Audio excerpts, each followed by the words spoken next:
Join us by the fireside for our evening tales of true life's strange experiences with things that lie beyond the veil of the known and into the misty depths of the mysterious and unknown.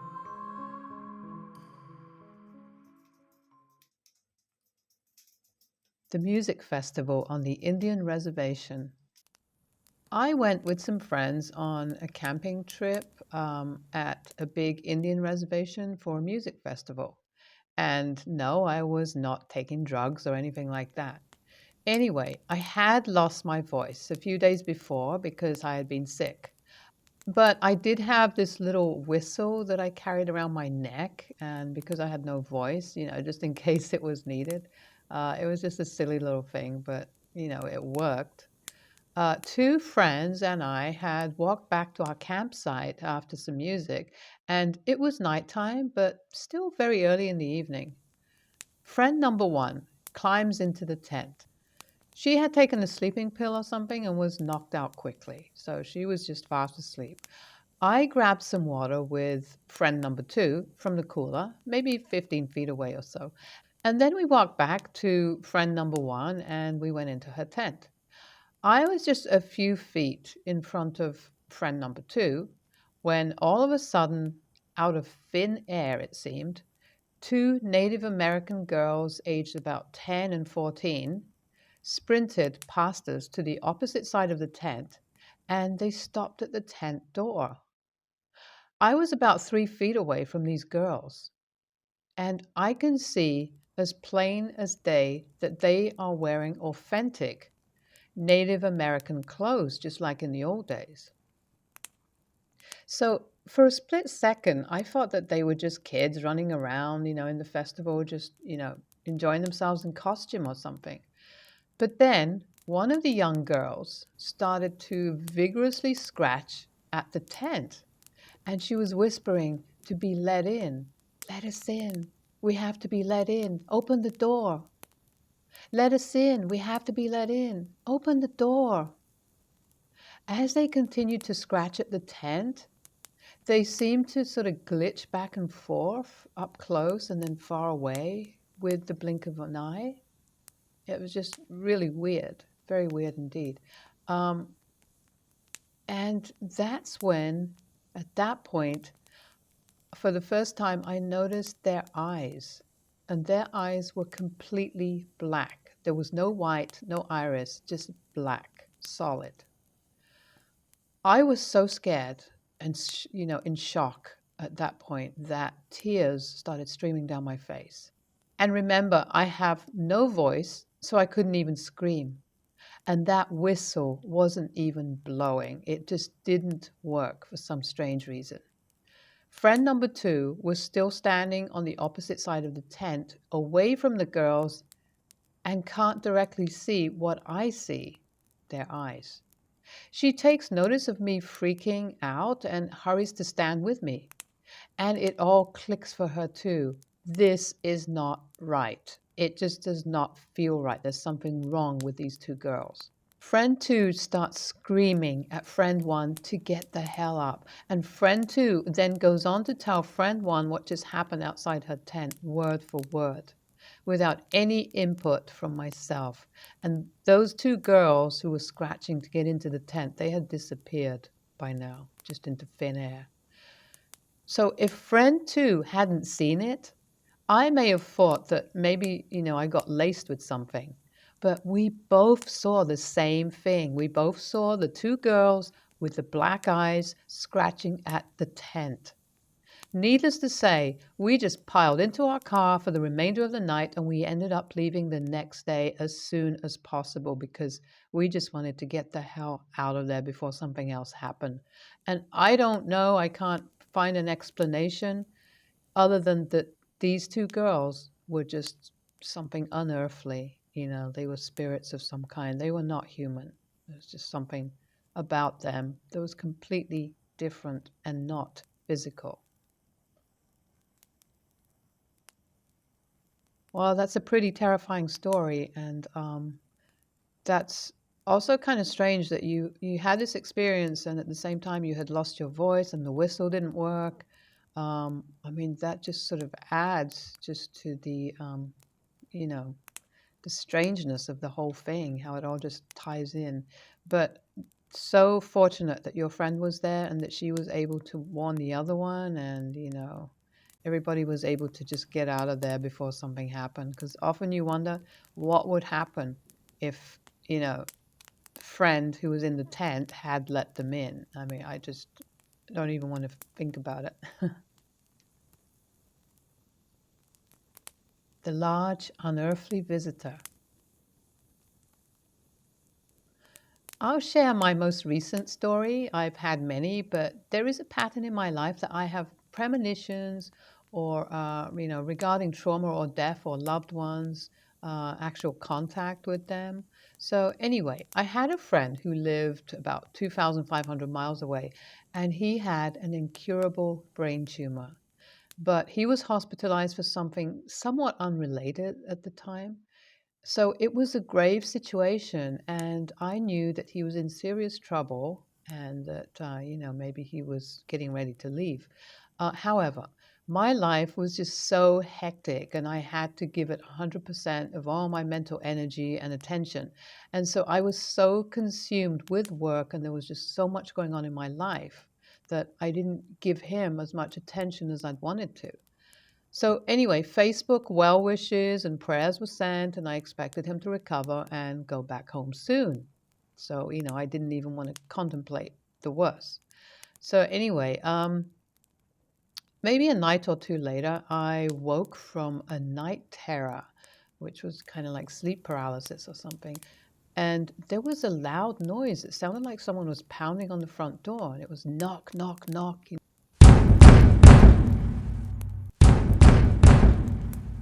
really loud. Um, and it was what you would expect from maybe a SWAT team before they crashed in or something. It was that loud, and urgent.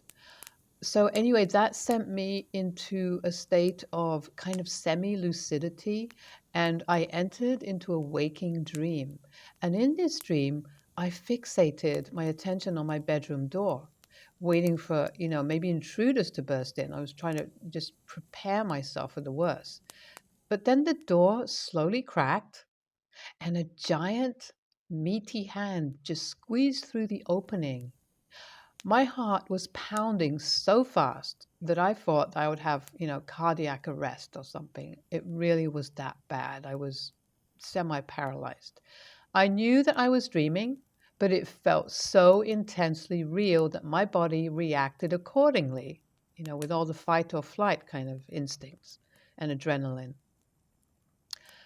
The dark figure's shadow then filled the entire doorway, and the hand, for better lack of a description, waved at me like a small child would wave.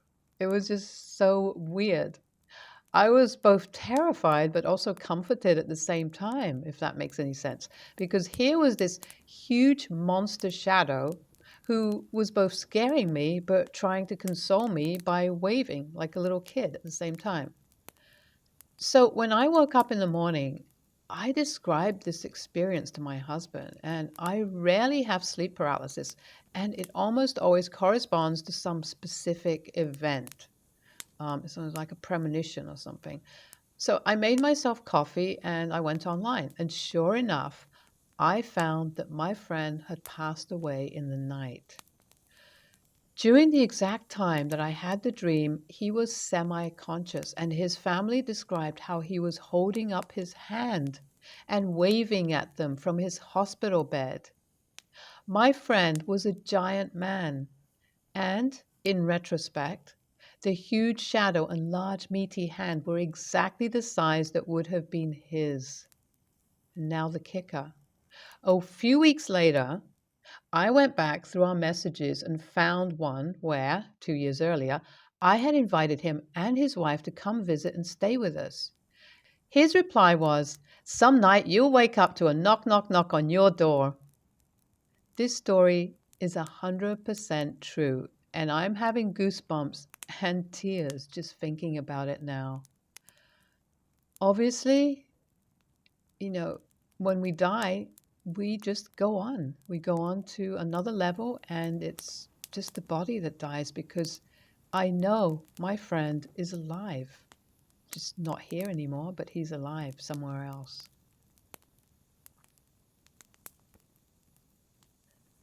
Oh, that's actually quite a lovely story. I mean, it was sort of scary in a way, of course, seeing this big shadow and this giant hand and this knock knock on the door. But, it's almost like he was playing some kind of little prank on you, just to say, hey, here I am, but I'm going to scare you a little bit just for fun in the beginning. But I'm fine. So that's really quite a sweet story. My childhood friend. When I was a kid, about age 4 to 6 years old, I had this imaginary friend, and his name was John Crossan. I would see him as a little blonde boy about my age, and this went on for a while. My parents thought that it was really cute. They didn't take it too seriously. It actually probably went on for a few years, come to think of it. It came to the point where my parents would refer to him and kid me about him. I'm sure they just thought it was cute and they didn't really believe in it. But anyway, we would play games together and talk and do whatever normal kids would do. I do remember in my mind's eye that he was always impeccably dressed, which was kind of strange, come to think of it. It was literally like he was wearing a suit and tie. One of those old fashioned suits with the short pants and a ribbon tie, that kind of thing, like from another era. He seemed to be a bit older than me as well, but he never said how old for some reason. For a long time, things were just fun and typical for a little kid. I had bunk beds, the top was his, the bottom was mine. My dad used to yell at me a lot.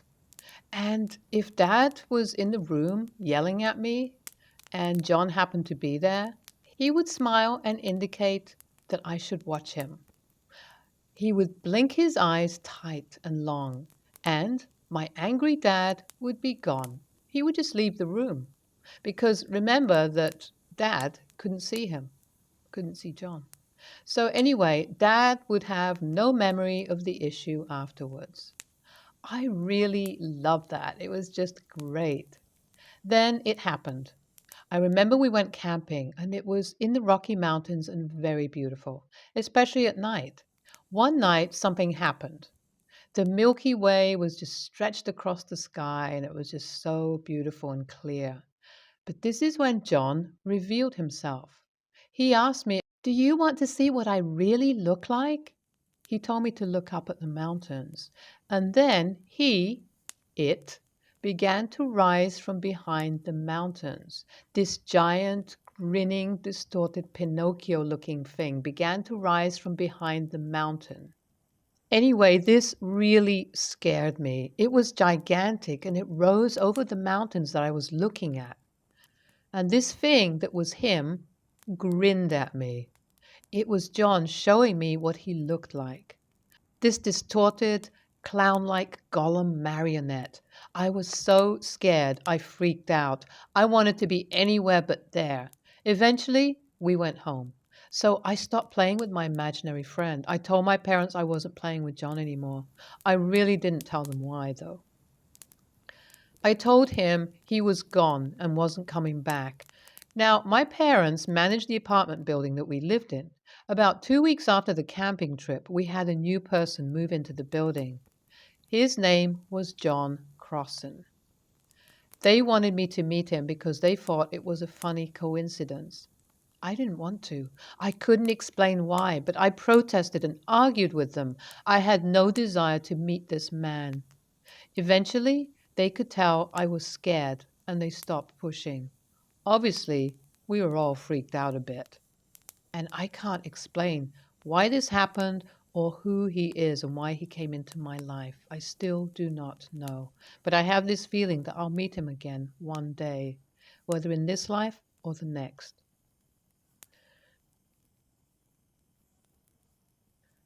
Well, that is kind of an interesting story and really kind of scary towards the end, but I wonder what this being, this entity wanted with you and why he for such a long time was your friend, and then all of a sudden there was this change. I wonder if it was the same being, or maybe somebody took over and pretended to be him, something that was more sinister.